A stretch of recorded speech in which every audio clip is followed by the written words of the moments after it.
L'enregistrement est en cours. Ça marche. Ok, super. Bon, bah voilà, bienvenue à toutes et à tous dans ce moment, les motivés de l'immobilier.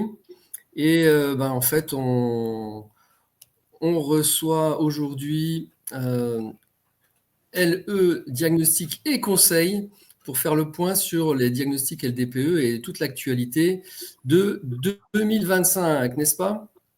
C'est bien ça. Ok, alors bienvenue à bord à tous. Pour que la mission vous soit profitable, coupez les distractions, prenez de quoi prendre des notes. Et c'est parti. Donc alors, bienvenue à LE Diagnostic.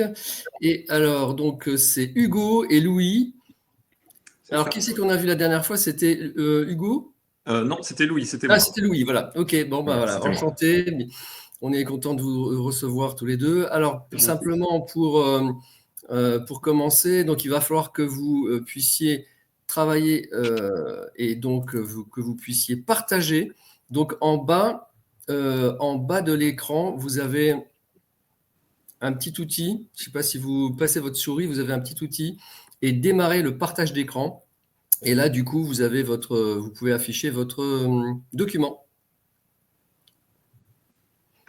Et on va vous laisser la parole. Là, vous voyez le document, c'est bon ? Voilà, les nouveautés de diagnostic immobilier.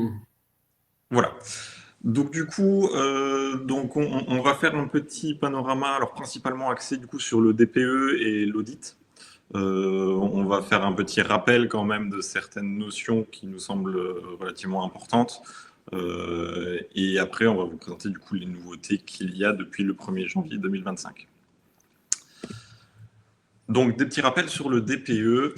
Alors, depuis le 1er juillet 2024, il y a eu une modification sur les surfaces qui sont indiquées sur les DPE.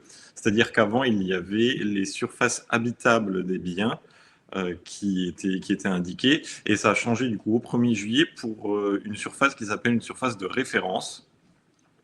Donc, en principe, les différences pour un appartement, il n'y aura pas vraiment de différence, mais c'est principalement sur des maisons, c'est-à-dire que en fait, maintenant, la surface qui est indiquée sur les DPE, c'est les surfaces qui est chauffée. Donc, c'est-à-dire que, par exemple, si on a dans une maison un garage ou une cave qui est chauffée, elle sera indiquée dans la surface de référence.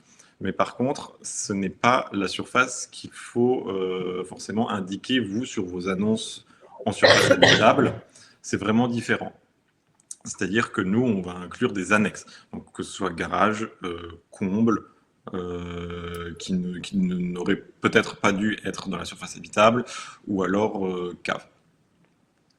Voilà. Donc on vous a remis la définition. Donc la définition, comme elle est dans les textes, elle dit que c'est la surface habitable du bâtiment à laquelle sont ajoutées les surfaces des vérandas chauffées ainsi que les surfaces des locaux chauffés pour l'usage principal d'occupation humaine d'une hauteur sous plafond d'au moins 1,80 m. Donc voilà, ça, c'est ce qui vous permet de calculer en fait votre DPE, le diagnostic de performance énergétique est vraiment calculé sur les surfaces de volume de l'enveloppe chauffée. Mais jusqu'à présent, en fait, dans nos surfaces de vente, on prenait en compte en fait la surface qui était stipulée sur le DPE en termes de surface mais du coup, habitable. C'est plus la surface habitable. Donc alors, qui produit officiellement la surface habitable du coup ? Alors, c'est là qu'il y a un petit vide juridique pour l'instant. C'est-à-dire que, en fait, en pratique, pour un appartement, en gros, la surface chauffée, ça va quasiment toujours être la surface de l'appartement. C'est très rare qu'un propriétaire d'un appartement ait installé, par exemple, un chauffage électrique dans sa cave ou alors dans son garage. J'en ai déjà vu, mais c'est très très rare. Ce sera principalement pour les maisons. Et du coup, pour les maisons, pour le coup, il n'y a pas vraiment de législation pour l'instant, puisqu'on n'a pas de mesurage CARES, qui n'est que pour les copropriétés. Donc, normalement, à part à réaliser une attestation de surface, il n'y a pas vraiment de moyen, en tout cas dans les diagnostics qu'on produit actuellement, d'avoir la surface habitable du logement. Mmh. Après, c'est vraiment, dans la plupart des cas, dans tous les cas où il n'y a pas de chauffage dans les garages et dans les caves, la surface de référence correspondra à la surface habitable. Mais c'est vraiment dans les cas spécifiques où il y aurait des annexes qui seraient chauffées. Ok. Dans les appartements, vous produisez à chaque fois une attestation de surface. Oui, c'est du Carrez, du coup, dans les appartements, Voilà, dans c'est les du Carrez. copropriétés. Mais dans les maisons, c'est pas le cas. Donc, Oui, il n'y a aucun document obligatoire pour la surface habitable dans les maisons, effectivement. À part ok. si c'est Et des donc là, maisons en copropriété, mais bon, ça mhm. c'est Et- relativement inexistant, quoi. Et là, du coup, ça nous met en première ligne pour l'estimation de la surface. Oui, non, mais effectivement, ça apporte pas mal de modifications. Et en plus, on se rend compte aussi que sur des DPE du coup, qui ont été faits, par exemple, avant le 1er juillet 2024, donc où là, on ne prenait pas en compte ces surfaces, ça peut créer des différences de notes, du coup, puisqu'on intègre plus de surfaces habitables, donc de chauffées. Et en plus, on crée des parois supplémentaires, des parois de déperdition supplémentaires. Donc c'est vrai qu'en plus, ça change pas mal de choses sur des DPE qui ont été effectués avant le 1er juillet et qui avaient des annexes chauffées qui n'étaient pas prises en compte avant et qui le sont aujourd'hui. Ok, ok.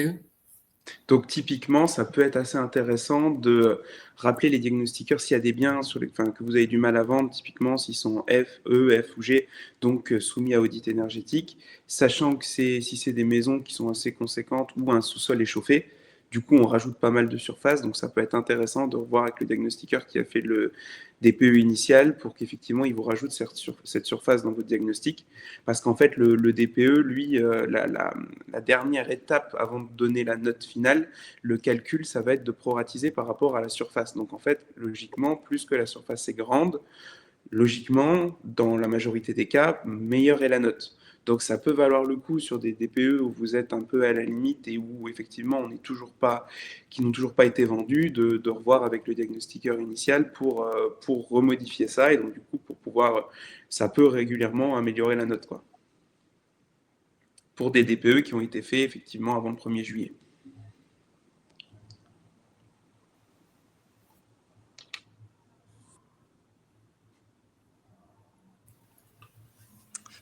Parce Donc, que c'est ce que tu as fait pour moi. ouais, Sur étang. ouais, C'est ça, c'est ce qu'on a exactement. fait pour toi. Et de 134 mètres carrés, on arrive à 177 Ouais, il mètres y avait le carrés. sous-sol qui était Comme complètement Pascal a chauffé. dit, effectivement, les notaires, ils ont plus tendance à prendre la surface habitable. Ouais, c'est ça. Mais en fait, c'est pour ça que Ouais. nous, Et maintenant. comme Pascal a dit tout à l'heure, ouais, je disais, ouais, comme Pascal a dit tout à l'heure, effectivement, Hugo, les DP, les notaires, ils ont plus tendance à prendre la surface du DPE. Eux, ils se cassent pas la tête, ils regardent en haut, à droite, ils voient 177 mètres carrés, ils vont dire que c'est une maison de 167 mètres carrés. Donc, c'est à vous de nous fournir effectivement une... On t'a perdu. Oui, on t'entend plus du tout, Fred. J'ai 4 surfaces.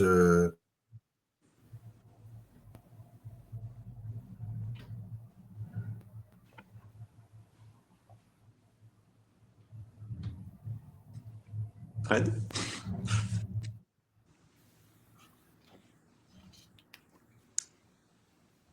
Bon, on a perdu Fred, je pense. Vous m'entendez? Ouais, là on t'entend. Maintenant, oui. Vous m'entendez pas? Si, c'est bon, là, Ah, maintenant. d'accord. Moi, je voulais juste qu'on fasse la différence. Ok, parfait, ouais. Merci. Je veux juste qu'on fasse, qu'on prenne référence justement de la maison d'étange. De 134, on passe à 177. D'accord? C'est ça. Ah, Exactement. punaise, c'est quoi, j'ai un problème là ou quoi? Non, là on t'entend bien. Ouais, mais comme.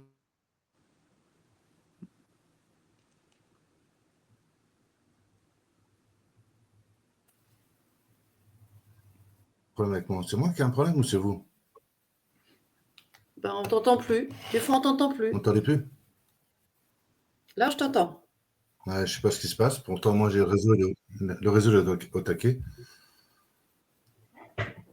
Je vous envoie un petit message, ce sera plus simple. Oui, ok, ça marche.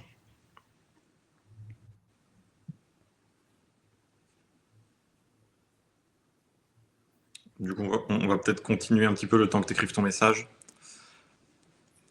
Du coup, donc on voulait effectivement faire un petit rappel aussi sur l'enveloppe chauffée, donc qui est en rapport avec la surface de référence.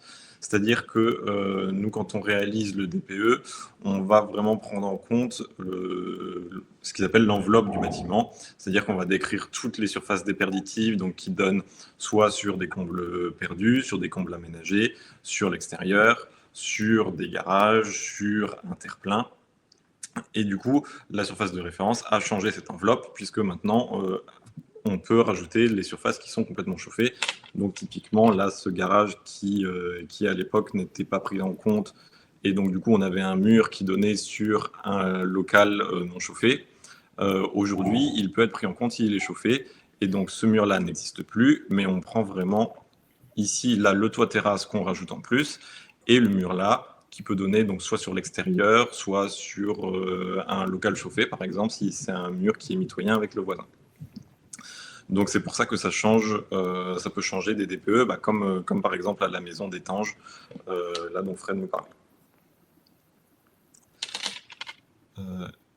Alors je ne sais pas où est-ce qu'on voit les messages. Ici. Oui, c'est vrai que les notaires, ils prennent la surface qui sont sur les DPE, mais malheureusement, ce n'est pas forcément exact.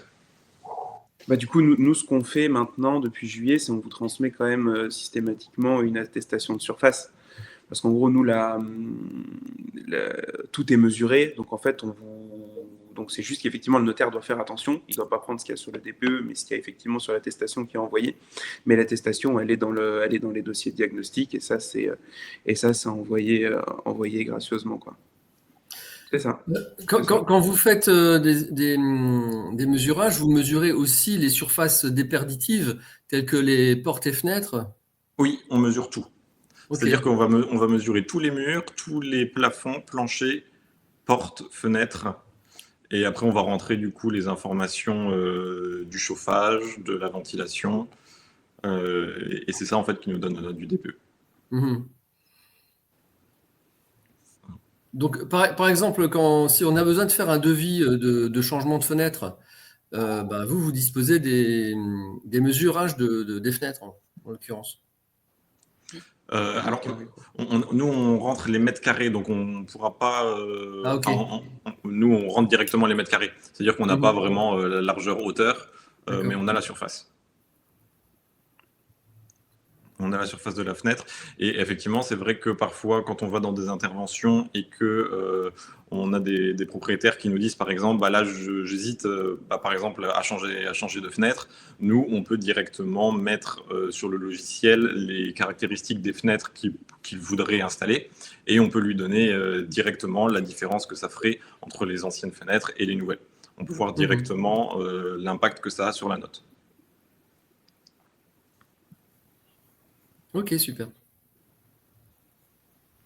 Je ne sais pas si Fred a envoyé d'autres messages. Ouais, j'ai envoyé plusieurs messages. Fred, tout ce qui est particulier ou privé, il faudra voir après. Mais voilà, on se concentre sur les généralités. Non, c'est pas particulier, c'est pas privé. Pascal, c'est pas particulier, pas privé, c'est parce que vous ne m'entendiez pas, donc j'ai écrit par message. Mais du coup, Fred, pour répondre rapidement à ta question, oui, effectivement, sur l'annonce immobilière, toi, il faut que tu laisses les 134 mètres carrés de la surface habitable. Et les 177 mètres carrés, c'est vraiment juste la surface qui est prise en compte pour le calcul du DPE. Mais ce n'est pas la surface habitable, c'est 134 mètres carrés la surface habitable. Donc c'est ça qu'il faut que tu fasses apparaître dans ton annonce. Voilà. Ok, parfait, merci beaucoup. Donc, moi, je n'ai pas l'attestation qu'il faut fournir les 134 mètres carrés. Ouais, on peut l'envoyer. On peut l'envoyer. On peut rester sur l'actualité ? Oui, on continue. Du coup, vas-y. Ouais. Donc du coup là, pour des petits rappels sur le DPE, donc en gros nous, on parle de l'enveloppe chauffée, donc c'est ce qu'on a fait tout à l'heure.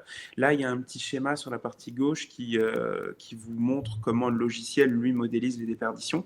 Parce qu'à savoir, en fait, que le DPE, lui, concrètement, à chaque élément que nous, on rentre dans notre logiciel, est appliqué un coefficient. Et donc, du coup, ce coefficient est pondéré par rapport aux déperditions que vous avez là. Donc, dans les cas, dans les grandes majorités des cas, c'est ce qu'on retrouve là. Donc, du coup, vous voyez, vous pouvez voir, suite à ça, l'importance de différents éléments si on souhaite effectivement améliorer un DPE. Donc, typiquement, la majorité des déperditions se fait par la toiture. Donc, ce qu'on va conseiller dans un premier temps, c'est effectivement toujours une isolation des combles. Et ensuite, effectivement, vous avez le renouvellement de l'air lié à une ventilation, par exemple, parce qu'effectivement, si vous avez une ventilation basique ou par ouverture des fenêtres, en gros, vous faites rentrer de l'air froid et sortir de l'air chaud, ce qui effectivement est une déperdition relativement conséquente. C'est pour ça qu'après, on conseille des ventilations qui sont plus performantes et qui permettent d'éviter ces effets-là. Vous avez effectivement les murs qui génèrent aussi de grosses déperditions. C'est pour ça que c'est très important, enfin, c'est assez important dans un DPE, l'isolation. Et ensuite, vous avez donc des éléments un peu plus légers, notamment les fenêtres, plancher bas et pont thermique. C'est pour ça, effectivement, contrairement à ce que pensent beaucoup de propriétaires, un changement de fenêtre va pas forcément être le plus utile si vous voulez faire gagner quelques lettres au DPE. On voit dans ce cas de figure-là que dérouler de la laine de verre en toiture sera par exemple plus utile qu'un changement de fenêtre.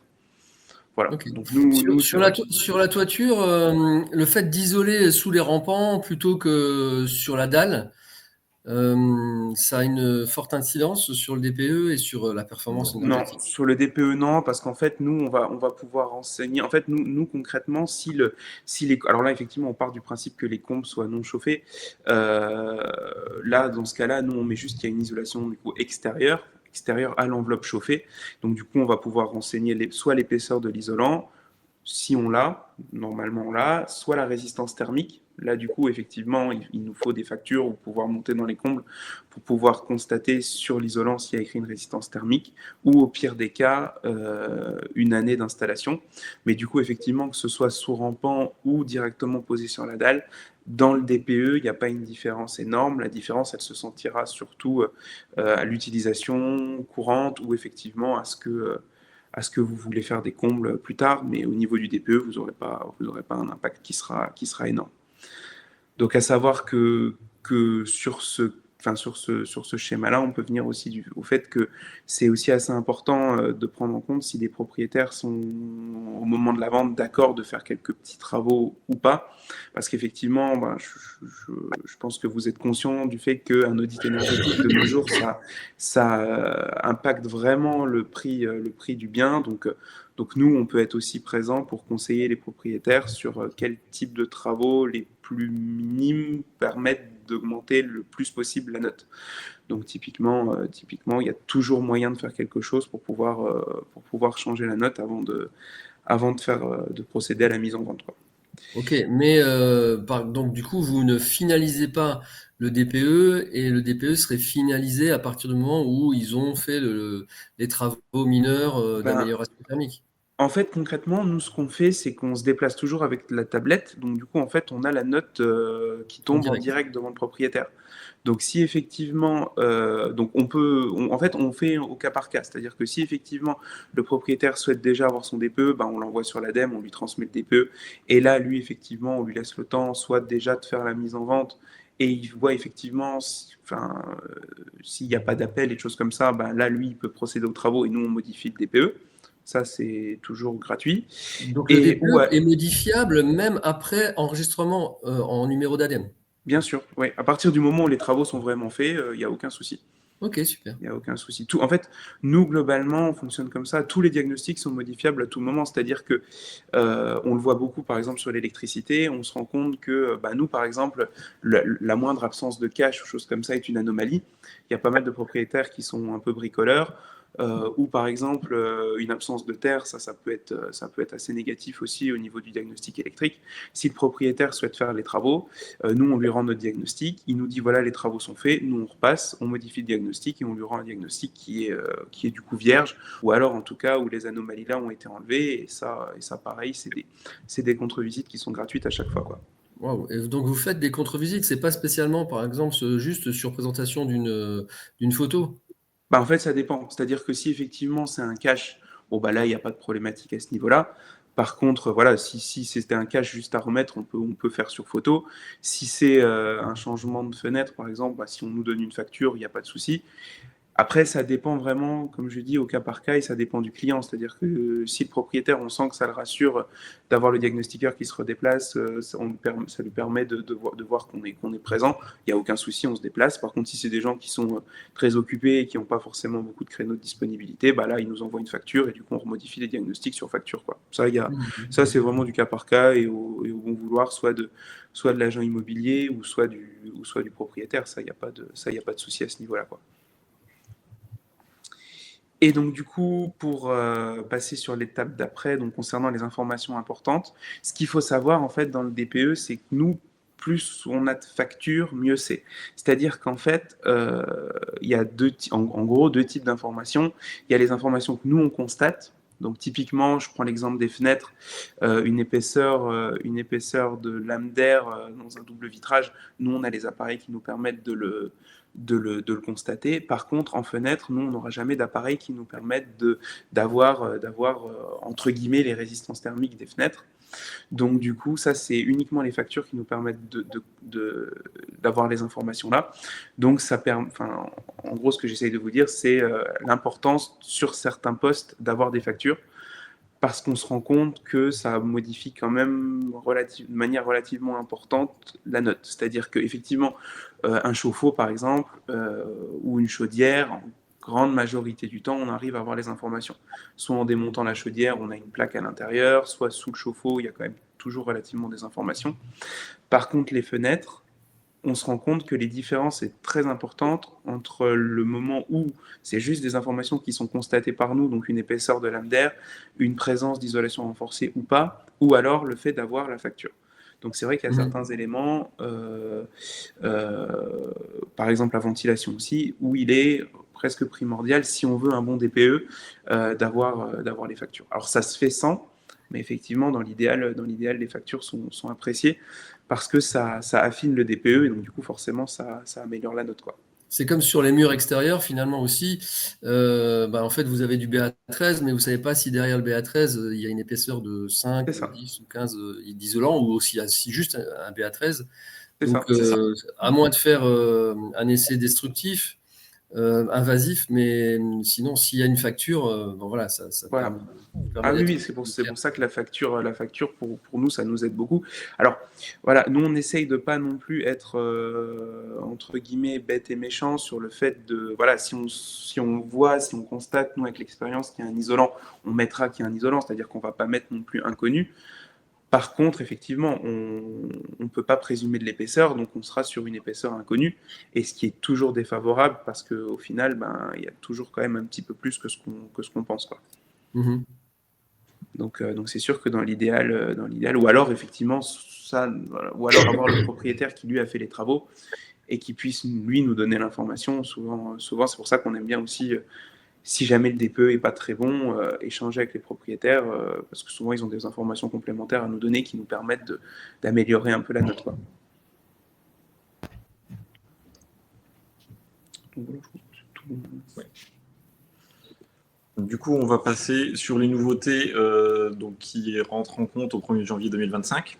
Donc, sur la gauche, vous avez juste un petit graphique qui vient d'un site gouvernemental de statistiques qui montre au 1er janvier 2023, du coup, les performances énergétiques des résidences principales. Alors, ces résidences principales, je n'ai pas trouvé juste pour les maisons, c'est maisons et appartements, hein. Donc voilà, mais ça donne quand même une petite idée des biens sur lesquels il va falloir faire des audits. Donc, puisqu'on a en gros 30 à 35% des biens qui sont en E, F et G. Donc au 1er janvier 2023. Donc c'est vrai que c'est quand même une part relativement importante. Donc comme on le disait, l'audit énergétique devient obligatoire pour les maisons qui sont en E à partir du 1er janvier. À savoir que c'est la date de la signature chez le notaire qui prime. C'est-à-dire que si un DPE a été fait, par exemple, même s'il a été fait il y a un bout de temps, hein, par exemple en juillet 2024, mais que la maison n'est pas encore vendue et qu'elle était en E, si elle passe chez le notaire en février, ce sera vraiment la date du notaire qui prime, et là, il faudra réaliser un audit énergétique, même si le E est tombé en juillet 2024, quand la loi n'était pas encore passée. Donc il y a ça. Ensuite, donc, on a une fin de validité de tous les DPE qui ont été réalisés avant le 1er juillet 2021. Alors ça, en pratique, les notaires ou les banques le demandaient déjà plus ou moins, puisque les anciens DPE donc, qui étaient réalisés sur facture n'avaient pas de numéro ADEME, ils n'étaient pas enregistrés sur l'agence gouvernementale. Donc en pratique, ils demandaient en général assez régulièrement à ce qu'ils soient déjà refaits, même s'ils étaient théoriquement encore valables jusqu'au 31 décembre 2024. Mais là, voilà, c'est officiel, ils sont plus valables. Oui. Une question, Hugo, c'est Alban là qui parle. La date chez le notaire, c'est la date de l'acte authentique ou la date du compromis? C'est l'acte authentique. Acte authentique, d'accord. Merci. Voilà. Ensuite, donc, on a les logements qui sont classés G, qui sont jugés indécents. Donc, depuis le 1er janvier, là, les logements en G ne peuvent plus être loués. Alors, il y avait des discussions qui étaient en cours. Mais alors là, c'était plutôt au niveau de l'ancien gouvernement, du coup, qui a changé. Donc, on ne sait pas exactement où est-ce que ça va aller. Mais il y avait des discussions sur le fait que les logements classés G, mais dont des travaux avaient été validés et qui n'avaient pas encore été faits, pourraient être loués. Donc ça peut être important, par exemple, si vous vendez un appartement à un investisseur, voilà, qui sache que, en l'état aujourd'hui, un logement qui est classé G, un appartement qu'il achète, il ne pourra pas le louer, il faudra obligatoirement qu'il fasse des travaux de rénovation énergétique. Mmh. Et ensuite, alors ça c'est plus une information, je ne pense pas que ça vous corresponde vraiment donc, au niveau de la transaction. Il y a les DPE collectifs qui sont obligatoires pour les copropriétés de 50 à 200 lots.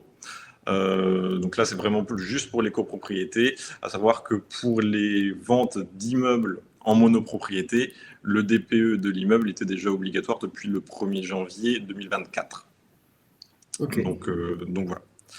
Pour les interdictions de louer, c'est toute location, hein, parce que avant, les locations saisonnières échappaient, et maintenant, en fait, le G... Ouais. Alors là, les locations saisonnières, il y a un...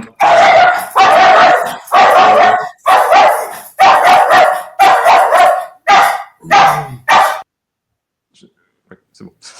Il y a un texte qui va passer et ils vont rendre obligatoire la présentation d'un DPE pour dans certaines communes pour les locations saisonnières et les locations de courte durée, donc type Airbnb. Alors, j'ai plus la liste exacte, mais c'est les communes qui ont plus de 200 000 habitants, la petite couronne parisienne. Et, enfin, il y a certains endroits comme ça qui vont devenir obligatoires. Il me semble pas que dans la région, pour l'instant, on soit impacté encore, mais ça va peut-être venir. Voilà, donc, par exemple, un propriétaire qui achèterait un appartement pour le mettre en Airbnb, avant, il n'avait aucune obligation, il pouvait mettre un appartement en G, hein, il n'y avait pas de souci. Là, ça risque de changer petit à petit dans la région. Voilà, peut-être que ça va arriver l'année prochaine ou en tout cas progressivement.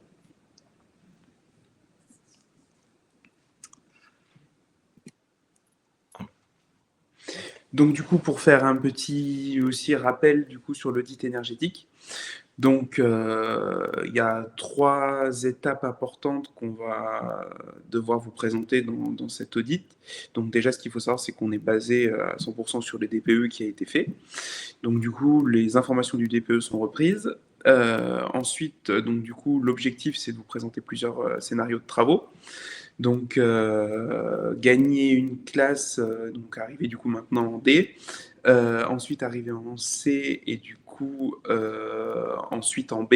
Ça, c'est les obligations légales. Nous, du coup, à notre niveau, ce qu'on doit faire, pour que vous ayez une petite idée, déjà, tous les travaux et tous les scénarios de travaux qu'on vous propose doivent être faisables. Donc, du coup, il y a une analyse du PLU qui doit être faite, notamment, par exemple, pour une isolation extérieure. Si vous êtes en limite de propriété, si vous donnez sur la rue, est-ce que le PLU autorise une isolation extérieure? sinon, dans ce cas-là, passer sur une intérieure. L'environnement de la maison, donc si effectivement c'est des maisons mitoyennes ou si on donne directement sur le terrain du voisin, est-ce qu'on peut par exemple isoler par l'extérieur sur le terrain du voisin? Donc tout ça, effectivement, il faut que nous on l'étudie. Et on a effectivement la faisabilité liée aux matériaux de la maison, donc parce qu'en fait on a une obligation qui est de ne pas créer de pathologie du bâtiment. Donc typiquement sur des vieilles maisons en pierre de taille, si on propose une isolation par l'extérieur, il faut que les matériaux liés à cette isolation correspondent effectivement aux matériaux de la maison, qu'une ventilation soit prévue pour pas que ça vous ramène de l'humidité, de la moisissure. Donc voilà, pas créer de pathologie au niveau du bâtiment. Et ensuite, une fois que tous ces éléments sont réunis, donc que nous effectivement on a une idée des travaux qui vont être proposés, on doit les chiffrer. Donc pour cela, on a des outils. Donc nous, on utilise un logiciel de BTP, donc en fait, qui est basé sur une moyenne des prix pratiqués dans toute la France. Donc, faut bien insister sur le fait que c'est pas un devis, mais ça vous donne une idée à quelques milliers d'euros près. C'est relativement cohérent, hein, faut le savoir. Mais par contre, voilà, c'est pas des devis et c'est juste pour se donner une idée. Et donc, du coup, on a aussi l'obligation, dans ce chiffrage des travaux, d'indiquer les coûts induits. Donc, typiquement, une pose de ventilation, il faut pouvoir passer les gaines. Donc, il y aurait potentiellement peut-être un faux plafond à mettre en place. Donc voilà, tous ces coûts induits doivent être chiffrés également dans l'audit énergétique pour que vous ayez en fait une idée du coût qu'induiraient les travaux pour pouvoir arriver aux différentes notes du DPE. Donc voilà, pour pouvoir en fait, l'objectif est vraiment de pouvoir comparer les biens entre eux, donc c'est-à-dire un bien qui sera en E et qui induira un certain montant de travaux, comparé à un bien qui est en C dans une autre commune, voilà, pour pouvoir effectivement avoir une idée de tout ça. Voilà en gros l'objectif de l'audit énergétique. Je pense qu'il n'y a pas d'intérêt de rentrer plus dans le détail parce qu'effectivement, voilà, à partir du moment où on vous fournit, vous, ce qui est surtout effectivement intéressant, ça serait surtout le chiffrage des travaux liés à ce diagnostic, quoi. L'audit énergétique, c'est plutôt un montant forfaitaire ou c'est lié à la surface du bien? Non, nous on a un montant forfaitaire. D'accord. Qui est de, pour information? Il est de 500 €. Ok. Hors taxe, TTC? TTC, oui. Ok, merci. Je vous en prie. Bah écoutez, du coup, c'est tout pour notre petite présentation. Je ne sais pas si vous avez des questions particulières ou des points sur lesquels vous voudriez revenir, des points à aborder.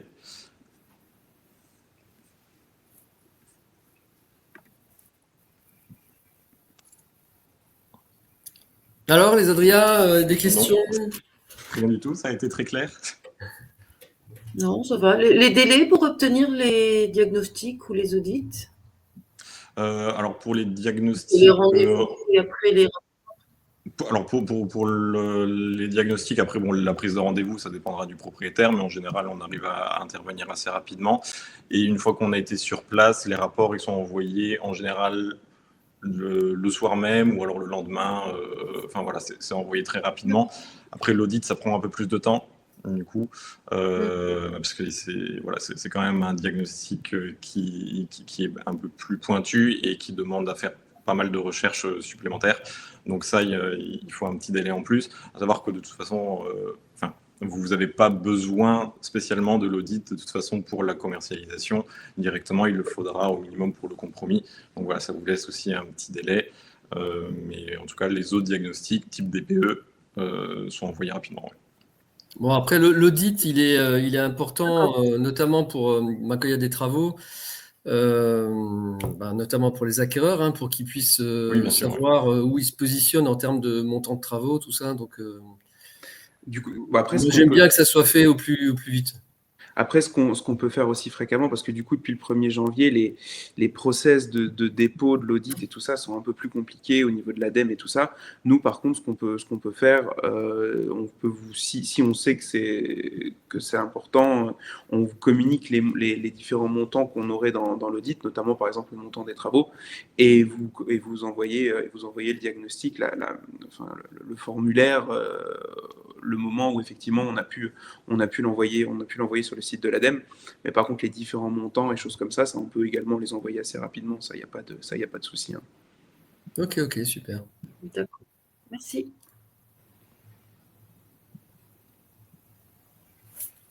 Bon, alors simplement, si vous avez terminé, je vous invite à arrêter le partage d'écran, du coup. Oui. C'est tout bon? Ok, super. Ouais. Parfait. Et donc moi, du coup, je partage mon écran, n'est-ce pas? L'application. Hop, alors donc...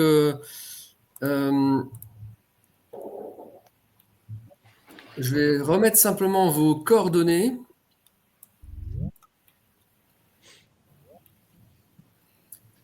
Donc, elle s'affiche là, je crois. Oui, ça s'affiche. Ouais. Oui. Ok, donc voilà, vous avez les coordonnées complètes de Hugo et Louis. Donc, LE Diagnostic et Conseil qui sont à Amnéville avec leur numéro de téléphone et le contact par email. Donc, moi-même, je vous ai déjà consulté sur Thionville, là, samedi. Oui, effectivement. Voilà, donc n'hésitez pas. Je pense que ce sont des professionnels à la fois motivés et souples dans leur façon de travailler.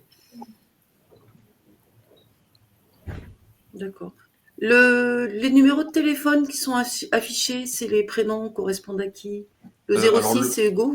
Le premier, c'est Hugo, et le deuxième, c'est Louis. Merci beaucoup.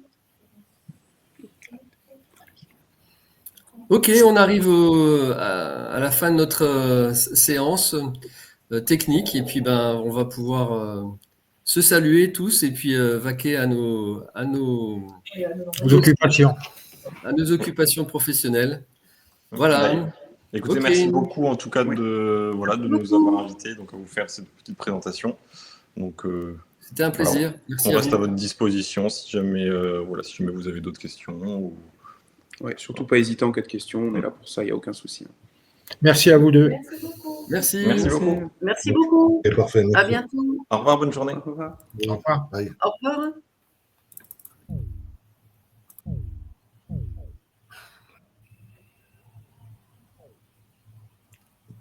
Bon, un grand moment de solitude. Des images comme des images.